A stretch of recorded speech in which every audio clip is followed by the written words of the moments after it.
Alors Rihanna, elle veut clairement agripper nos gorges, mais elle veut aussi agripper nos portefeuilles. Après sa ligne de vêtements, sa ligne de lingerie, sa ligne de make-up et maintenant sa ligne de produits capillaires. Rihanna n'arrête absolument pas de nous surprendre. Alors aujourd'hui, ce que j'ai envie de faire, c'est analyser un petit peu sa marque avec un avis un petit peu marketing et bien évidemment faire la parallèle avec Beyoncé parce que vous n'arrêtez pas de la faire. Est-ce qu'elle a réellement voulu mettre de l'ombre à la marque de Beyoncé? On va tout simplement en discuter.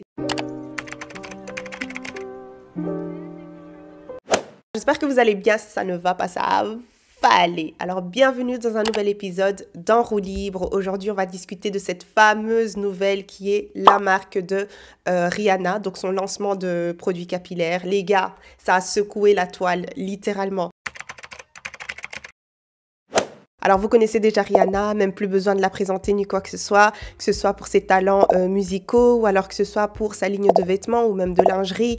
Bon, sa ligne de vêtements a été discontinuée malheureusement il y a quelques années, je pense déjà, pour diverses raisons, dont l'analyse du marché qui a peut-être mal été faite. Par contre, ce qui a très très bien fonctionné, ce qui a explosé, c'est son coin make-up. Absolument rien à dire parce que c'est une marque qui a su s'imposer dans le milieu, dans l'industrie de la beauté, non seulement pour les produits qui sont très qualitatifs et que les gens apprécie. Bon, après, vous aurez toujours quelques avis négatifs sur l'un ou l'autre produit, mais ça ne change pas le poids qu'elle a grâce au message tout simplement que la marque véhicule. Mais même au-delà de son make-up et bien avant ça, je pense que ce qui a vraiment fortifié son image, ce qui a vraiment apporté une certaine importance et qu'il a littéralement élevé un cran en dessous, je dirais, d'icône. Elle avait cette manie de devoir impressionner à chaque fois avec son style vestimentaire. Donc, elle s'est clairement créé une place dans l'industrie de la mode et ensuite seulement il y a eu le make-up et tout a suivi. Et bref, on l'a littéralement, à partir de ce moment-là, catégorisée comme une personne qui rajoute vraiment quelque chose à peu importe l'industrie dans laquelle elle décide de mettre les pieds.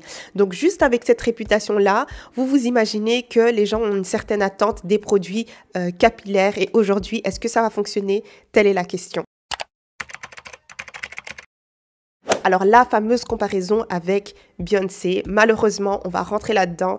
Je dis malheureusement parce qu'en fait, c'est terrible à quel point on veut chaque fois comparer deux femmes qui n'ont absolument, bon, je vais pas dire absolument rien à voir l'une avec l'autre, mais deux femmes différentes tout simplement qui se créent et on a besoin de les mettre en concurrence comme ça. Et j'ai remarqué que c'est souvent quand il s'agit de femmes noires. C'est vraiment désagréable, mais on va le faire. Inconsciemment, on va le faire. Donc, parlons-en tout simplement, on est sur En roue libre. Donc, la première raison pour laquelle les gens ont fait cette comparaison-là entre Beyoncé et Rihanna, les dates sont assez rapprochées. Beyoncé vient avec sa marque Secret qu'elle a lancée il y a quelques mois maintenant. Et comme par hasard, Rihanna décide de lancer sa propre marque de produits capillaires aussi. En soi, Rihanna, ça ne m'étonne pas parce qu'elle a cette fâcheuse manie de devoir être aux endroits où on ne l'attendait absolument pas. Donc le fait qu'elle choisisse les produits capillaires, franchement, ça ne m'étonne pas plus que ça. Ça lui va bien. Alors on va commencer par l'opinion du public concernant la marque de Beyoncé. Donc les gens ont dit, déjà numéro 1, première critique, c'est que Beyoncé, t'aurais pu sortir un autre produit, ça ne te correspond absolument pas, on n'a jamais vu tes cheveux naturels, etc. Donc pourquoi est-ce que tu te lances dans ça?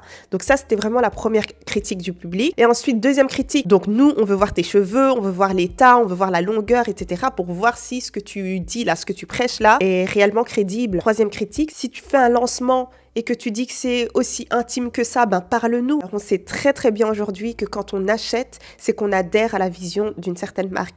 On adhère à, je sais pas moi, ça peut être l'image de marque, ça peut être le produit en soi, mais en tout cas, il y a certains critères où vous allez pouvoir vous identifier et c'est pour ça que vous allez acheter tout simplement. Quand vous achetez bien plus qu'un simple produit, vous achetez tout ce qu'il y a autour aussi. L'ère dans laquelle on est, surtout les générations Z, là, on va pas vous pardonner. C'est-à-dire que à partir du moment où tu veux trop monter sur ton cheval blanc et que tu ne viens pas avec une certaine humilité, on va te le faire savoir, on va te tirer les cheveux de là où t'es. Façon t'es monté, c'est façon tu vas descendre. Et ça, les gens n'ont pas eu. Et c'est pour ça qu'on l'a aussi beaucoup critiqué. Comme vous avez pu le voir, elle est venue avec sa carte contre Uno et elle a fait les ajustements nécessaires. Donc elle a fait cette fameuse vidéo. Jusqu'à aujourd'hui, les gens sont là à base de on est convaincus que ce sont pas ses cheveux, même si elle a montré carrément, elle a séparé vraiment son cuir chevelu jusqu'à son cuir chevelu pour montrer que oui, non, ce sont mes cheveux, voilà, et elle a montré comment est-ce qu'on les coiffait, comment est-ce qu'elle utilise les produits. Et si vous regardez bien, et je sais pas trop si vous avez remarqué ça, mais elle a utilisé un style un petit peu plus vlog comme ça. Et donc ça, je dirais aussi que c'est très réfléchi. Je trouve que ça donne ce sens de « oh ». je suis proche de vous. Et vraiment pour retirer cet effet star. Parce que croyez-moi, les dernières caméras, ces gens-là les ont, ok? Mais c'est juste que c'était voulu, ce côté très humble, ce côté très « Ah, mais c'est ma vie de tous les jours ». Alors une autre critique qu'on lui a aussi balancée, on sait très bien qu'aujourd'hui, chaque type de cheveux a un besoin précis. Chaque type de cheveux ne peut pas être traité de la même manière, ne peut pas être entretenu de la même manière. Donc quand tu dis que tu viens avec une seule gamme pour tout type de cheveux, c'est vraiment audacieux. Mais aujourd'hui, avec un peu plus de recul, les produits ont réellement l'air d'être appréciés par différents types de catégories. Après, bien évidemment, tu auras à chaque fois des revues négatives, hein, ça ne va pas plaire à tout le monde, mais on voit que c'est quand même plus dans le positif et qu'elle a quand même créé quelque chose. Mais moi, bien sûr, étant moi-même, je veux pouvoir laisser le temps. Je suis désolée, les spécialistes là, de cheveux, dites-moi en commentaire, je sais que pour la peau c'est 28 jours, mais pour les cheveux c'est combien de temps? J'ai l'impression qu'on voit ça même de manière immédiate, c'est-à-dire que si tes cheveux ils ressortent dépourvus d'hydratation, c'est-à-dire vraiment secs, toutes les huiles sont retirées, etc. et que c'est pas hydratant, je pense que tu peux tout de suite le dire que ok, le produit n'a pas fonctionné pour moi. Anyways, on va laisser le bénéfice du doute. Moi, je veux voir vraiment 5 ans après. Regardez comment j'exagère. Allez regarder ma vidéo précédente que j'ai faite. Je mettrai un i juste ici. Et vous verrez, vous comprendrez pourquoi est-ce que je dis ça. Alors, ça a l'air de fonctionner un tout petit peu plus que ses précédentes marques. Pourquoi est-ce que je dis ça? Parce que bien avant, ben, elle a essayé de lancer tout plein de trucs. Une ligne de vêtements. Je pense que ça s'appelait House of... des rayons, un truc du genre, hein. Malheureusement, voilà, ça n'a pas tellement fonctionné. Elle a essayé de lancer même, je pense, un parfum, c'était aussi pas tellement top. Et puis, il y a Ivy Park qui s'est ramené, genre Ivy Park, ça a fait énormément de bruit dans le sens où la communication était nickel, c'est-à-dire qu'elle a même utilisé des stars carrément comme influenceurs. Elle a fait une communication, mais c'est-à-dire de ouf. Je me souviens quand on voyait ça sur Insta, les stars qui recevaient leur immense boîte ou je ne sais quoi, je sais même plus ce que c'était, mais c'était énorme, c'était impressionnant. Et donc, on entendait parler de ça un petit peu partout, mais malheureusement, avec le temps, ça s'est un petit peu plus effrité et j'ai l'impression aussi qu'on a mis ça de côté. Adidas, je sais qu'ils ont laissé tomber la marque. Là, avec Secret, là, elle a l'air d'avoir fait quelque chose. Et comme par hasard, c'est là que vient la concurrence. Rihanna avec sa marque de produits capillaires. Mama Riri, même si on est petit. Même si on est petit. On va plus l'appeler Tantine Rihanna, hein. On va l'appeler Tantine Regina. C'est-à-dire vraiment, elle a chopé les épaules, elle est venue avec confiance à base de « moi aussi je peux ». Elle s'est littéralement dit « il y a de la place pour tout le monde ». Donc moi, je vais mettre les pieds là où j'ai envie de mettre les pieds. Est-ce qu'elle est venue faire ça exprès? On ne sait pas. Et franchement, qu'elle aille, littéralement, qu'elle aille, il y a de la place pour tout le monde. Beyoncé, c'est qui en fait? Beyoncé, c'est qui? Après, je ne suis pas une grande fan parce que je sais qu'il y a de grands fans aussi de Rihanna. Moi, je suis pas une grande fan, je suis juste, ok, Rihanna, j'apprécie ce qu'elle fait, point. Enfin, sans plus, quoi, tu vois, je suis pas une fanatique de Rihanna du tout et ni de Beyoncé du tout. Ça ne change pas mon discours, hein, ça ne change absolument pas ce que je pense, même si j'étais maintenant hyper fan. Donc, j'ai mentionné ça juste pour que vous sachiez à quel point je suis neutre, mais littéralement. Donc, elle a voulu ramener ses pieds là-dedans. On va aussi l'analyser. Alors, Fenty côté cheveux, ça donne quoi? Ben, pour l'instant, on est le 10 juin. Je ne sais pas trop si ces produits sont déjà disponibles, parce que là, il est quand même 19 h. Possible qu'entre-temps, le lancement ait été fait et que je ne suis pas au courant parce que je suis en train de faire la vidéo. Donc, au niveau de produits, on ne sait pas trop pour l'instant. Il n'y a pas encore de revue ni quoi que ce soit. Au niveau du lancement, ben déjà, pour tous les lancements, on sait à quel point Rihanna est très, très, très impliquée et très présente pour son public, pour ses fans, pour les influenceurs. C'est vraiment... elle est très terre-à-terre. Et donc là, on pourrait dire qu'elle a un point comparé à Beyoncé. C'est une personne qui arrive à descendre quand il faut descendre. C'est-à-dire qu'elle sait qu'elle est au-dessus. Elle sait le poids qu'elle a dans l'industrie. Elle sait la place que les gens lui donnent. Elle sait garder son étiquette de star presque icône, littéralement, de notre temps. Mais elle sait comment parler aux gens, garder ce côté très humain. Et les gens adorent ça. Et j'en suis sûre et certaine que toutes les autres marques qu'elle va sortir, ce sera exactement pareil. Et quand elle vient, elle a toujours été devant sa caméra à prendre ses produits, à les tester, à montrer comment utiliser, etc. On la connaît pour ça. Elle sait qu'elle pourrait même concurrencer Beyoncé parce que pendant longtemps, on l'a comparée à Beyoncé en disant limite même que c'est la future Beyoncé et tout ça. Donc oui, elle a un niveau bien bien haut, mais... elle reste quand même un petit poulain dans le sens où on sait que c'est Jay-Z qui tient les rênes et qui mène cette industrie-là et qui est là avec sa go, avec Tata Beyoncé, c'est eux qui dirigent le quartier et il n'y a rien à dire. C'est pour ça que je dis que ça reste un poulain. Beyoncé, elle en joue juste trop. En fait, c'est nous-mêmes, peuple, qui l'avons mise sur une sorte de piédestal. Et donc, elle s'est dit, ok, c'est comme ça qu'on me voit. Ok, c'est comme ça que je vais me comporter. Parce que ça te donne un petit côté mystérieux que tu peux clairement monétiser. Un petit côté rare, un petit côté inaccessible. Mais là, c'est un peu too much. Et la génération Z, la génération TikTok, l'ère même dans laquelle on est, on dit non à ça. Elle est chouette à regarder, elle est fraîche et on aime ça. Comparé à Beyoncé, toujours visage fermé. Beyoncé, quand elle vient, on a l'impression que c'est calculé, que c'est de la fausse modestie. Mais Rihanna, elle le fait tellement depuis des bails qu'on a l'impression que c'est naturel. Je dis bien l'impression parce qu'on ne la connaît pas. Au final, on ne la connaît pas. Alors là où ça pose quand même un tout petit peu problème, c'est malheureusement avec la correspondance. En fait, Rihanna, tout comme Beyoncé, on aurait pu l'attendre dans le secteur des extensions, des perruques, etc.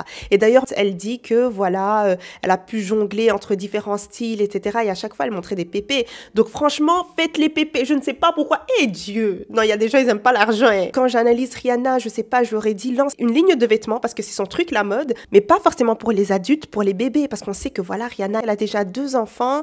Et ouais, ça aurait été logique, ça aurait fonctionné de ouf, de la mode pour bébé.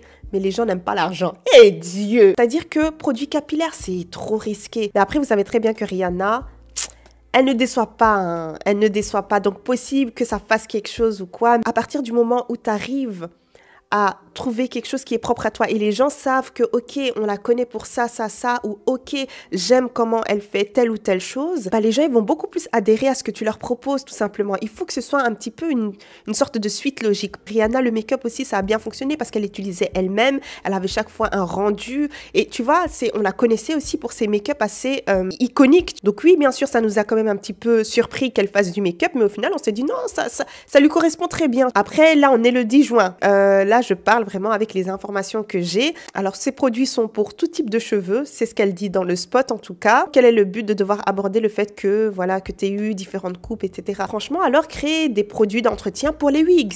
Ça aurait été génial. Je pense que par là, elle voulait mentionner le fait qu'elle a déjà fait un petit peu de tout. Elle nous a surpris, etc. avec les coiffes qu'elle décidait de faire. Je pense que c'est plus dans ce sens-là. Mais ça peut quand même être mal interprété. Donc, franchement, Fenty Baby, je crois en ce Fenty Baby. C'est-à-dire, je sais pas, du street style ou peu importe pour bébé. Genre, tu vois, un truc qui est très Rihanna, tout simplement. On peut aussi avoir de bons produits. Si la communication n'est pas bonne, là où je dirais qu'elle a aussi fait une grosse bourde. Oh mon Dieu. Et là où on va peut-être la catégoriser comme étant aussi une opportuniste, c'est le fait qu'elle se déplace maintenant avec ses cheveux naturels. Donc comme je vous l'ai dit, on est le 10 juin. J'ai vu ça ce matin et je fais cette vidéo-là le même jour. Donc je sais pas trop ce qu'il en est, mais c'était clairement voulu qu'on la voit en public comme ça, tu vois, justement pour le lancement de sa marque. Et c'est là que je dis qu'elle a quand même zioté Beyoncé. C'est parce qu'elle a voulu mieux faire que Beyoncé en venant avec ses cheveux naturels pour que personne ne lui dise « Ouais, non, on n'a jamais vu tes cheveux naturels. » Elle essaye de faire le contraire, mais maman, mauvais timing. Elle aurait pu attendre l'événement, mais même à l'événement, ça aurait été mal reçu. Elle a des cheveux très très courts. Et donc ça déjà, argument de vente, c'est un petit peu tendu parce que quelque chose qui fonctionne, on veut voir de la longueur. Pourtant, ça ne veut pas forcément dire que tes cheveux sont en mauvaise santé ni quoi que ce soit. Tu as juste les cheveux courts et tu as le droit d'avoir les cheveux courts. Mais des produits qui fonctionnent, on relie souvent ça au fait que tu aies de la longueur. Et c'est là que ça peut poser un petit peu problème. À moins que, j'ai une idée les gars. J'ai créé cette ligne-là parce que j'ai envie que toutes les personnes qui viennent de commencer à apprécier plus leurs cheveux ou toutes les personnes qui veulent pouvoir prendre soin de leurs cheveux et recommencer à zéro, puissent avoir une ligne. Et donc ça, on va le faire ensemble. Ça pourrait être un bel argument de vente et un bon storytelling et une bonne communication. Mais là, encore faut-il bien le communiquer. Mais en même temps, elle a déjà fait le spot publicitaire, tu vois. Elle aurait dû porter ses cheveux dans le spot publicitaire. Et là, ça aurait fait moins hypocrite. Mais elle peut toujours le faire, je pense. Elle peut toujours le faire et faire un communiqué. Et tu dois pas non plus mentir, mais bon. Oh, elle pourrait faire un documentaire. Oh, ce serait tellement bien. Si elle revient, par exemple, dans 1 an ou 2 et montrer vraiment le progrès et le processus, en même temps les backstage, etc., d'elle en train d'utiliser les produits. Là, ça pourrait être un truc de ouf. Elle aurait dû attendre pour le lancement de sa marque, je pense. Elle aurait dû attendre genre 1 ou 2 ans, le temps de bien faire pousser ses cheveux, de les entretenir et tout ça. Et là, je pense que ça aurait pété, mais de ouf. Parce que là, comme spot publicitaire, elle aurait pu utiliser justement cette documentation. Ça aurait fait Les gars, embauchez-moi, embauchez-moi. Ah, ça me manque quand même un petit peu le marketing, hein? Ça me manque un peu, hein? Donc ouais, je trouve qu'elle aurait limite dû attendre parce que là, ça fait vraiment très hypocrite, ça fait très opportuniste, ça fait très je veux votre argent, c'est une action marketing. Et en fait, elle a eu aussi beaucoup de critiques parce que quand on s'approche, bon après peut-être que c'est juste la caméra et les photos, etc. Mais ses cheveux ont l'air endommagés, c'est-à-dire que même au niveau des tempes et tout, ça a l'air quand même un tout petit peu, hein, un tout petit peu dégarni. Vraiment anti-Regina. Ça aurait été parfait. Pourquoi? Ben, ça répond tout simplement à un besoin, c'est-à-dire spécial pour les personnes qui viennent de commencer leur big shop. Oh mon Dieu, il y a beaucoup de personnes qui font leur big shop. Bon, un peu moins aujourd'hui, hein, parce que là, maintenant, les gens, ils essayent de faire repousser leurs cheveux. Mais je pense que ça va un petit peu recommencer suite à la vague des personnes qui sont retournées au défrisage, qui sont retournées au lisseur, etc. Donc, je pense qu'il y aura encore une autre vague de big shop. Donc, ouais, ça peut accompagner les gens dans leur nouveau départ, tu vois. Ah, non, et il y a beaucoup de personnes, vous-même, vous savez, les gens qui coupent leurs cheveux, ils sont là à base de « Ok, maintenant je recommence à zéro, qu'est-ce que je dois utiliser? J'ai envie d'utiliser les bons produits, j'ai envie d'avoir une bonne routine et tout ça. » Purée, mon Dieu. Peut-être que les gens, par exemple, autres que noirs, n'auraient pas forcément pu s'identifier d'une certaine manière parce que c'est pas vraiment eux qui font les big shops, même s'il y en a qui font des big shops. Les cheveux courts, c'est pour tout le monde, tu vois. Mais on sait que l'action big shop, c'est plus les personnes qui ont les cheveux cassés, qui ont un petit peu déconné au niveau de leur routine, qui veulent recommencer à zéro, ou alors les gens qui sont juste très bien dans leur peau et qui se disent non, moi j'ai envie de raser parce que j'ai envie de raser, point, tu vois. Et elles ont le droit aussi, comme je l'ai dit, ça cola, covo. Et bien évidemment, ces femmes-là doivent aussi entretenir leurs cheveux. C'est pas parce que c'est court ou rasé ou quoi que ce soit qu'elles ne doivent pas entretenir. Donc ouais, tu vois, donc ah, maman Rihanna, l'argent tu en as trop, faut me donner des... Faut me donner, moi je vais faire ton marketing, maman, embauchez-moi. Donc en soi, je suis freelance, hein, donc si jamais vous voulez que je fasse votre marketing, là, je suis là aussi. Hein. J'aime, mais des fois, j'aime pas trop. Dans le sens où j'aime pas faire du marketing pur et dur, mais j'aime beaucoup le marketing vivant, en fait. C'est ça que j'aime bien. Et surtout quand c'est le côté cosmétique, ça aussi j'aime bien, j'avoue. Mais anyways, la rivalité Rihanna-Beyoncé, c'est aussi pour différentes raisons, mais là, on va plus rentrer dans le commérage. Rihanna, c'était une petite à Jay-Z. Il y a des rumeurs qui disent même que... regardez comment j'ai courbé ma tête. Il y a des rumeurs de sources très très fiables, hein, comme par exemple Jaguar Wright. C'est elle qui est venue aussi donner beaucoup plus d'infos sur l'affaire P. Diddy, etc., etc. Cette femme-là dangereuse, là, elle sait des choses, elle sait des choses. Et je sais qu'il y a aussi d'autres sources à côté. Ouais, Jay-Z, il n'a pas connu Rihanna à l'âge adulte, hein, bien plus jeune, quand elle n'était pas accompagnée de ses parents aussi. Je dis ça, je dis rien. Comme par hasard, il y a une rivalité entre Rihanna et Beyoncé. C'est pas simplement pour le titre d'icône ou qu'elle pensait qu'on allait la dépasser. Ça doit être pour d'autres raisons aussi. Il y a même blindé de scandales qui sont ressortis. Hein. Vous-même, vous savez que maintenant, Jay-Z, on le catégorise comme étant un dossier PDF. Vous savez de quoi je veux dire par dossier PDF. C'était pas simplement son artiste qui l'a fait signer et qui l'a décidé d'accompagner, etc. C'est une rumeur, hein. C'est une rumeur. Rihanna avait chopé l'herpès de Jay-Z et ensuite l'a refilé à Chris Brown. The herpes that she had came from the person she had been most involved with, and that was Sean Carter. Les gars, dinguerie. Et apparemment, c'est pour ça qu'il y a eu les combats durs. Oui, vous savez par combat dur ce que je veux dire. Et ils ont essayé de camoufler l'histoire. Pourquoi? Parce que Rihanna, à cette époque-là, c'était une jeunette. Et donc, du coup, ça allait appuyer l'étiquette de fichier PDF de Jay-Z. Like, people don't understand what happened that night. And that's because Jay-Z worked so hard to change the narrative of that night.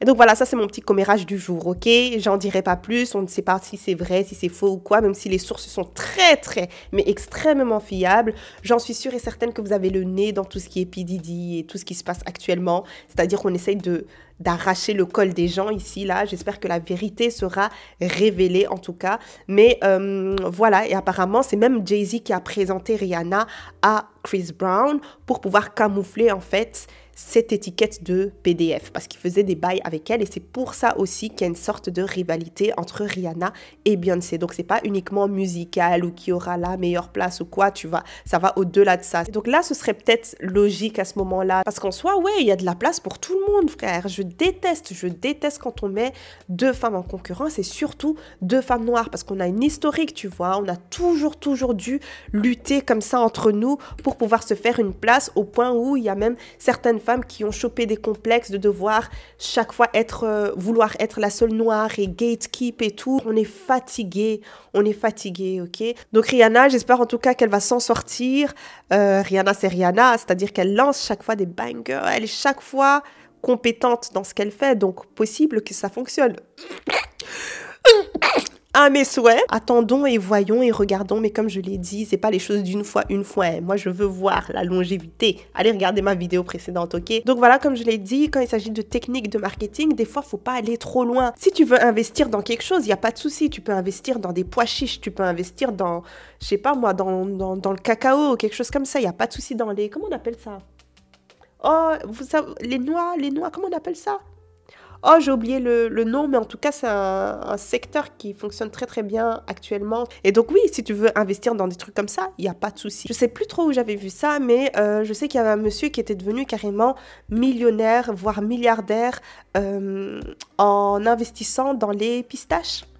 Et le gars disait que, en gros, qu'il n'aime même pas les pistaches, en fait, t'imagines?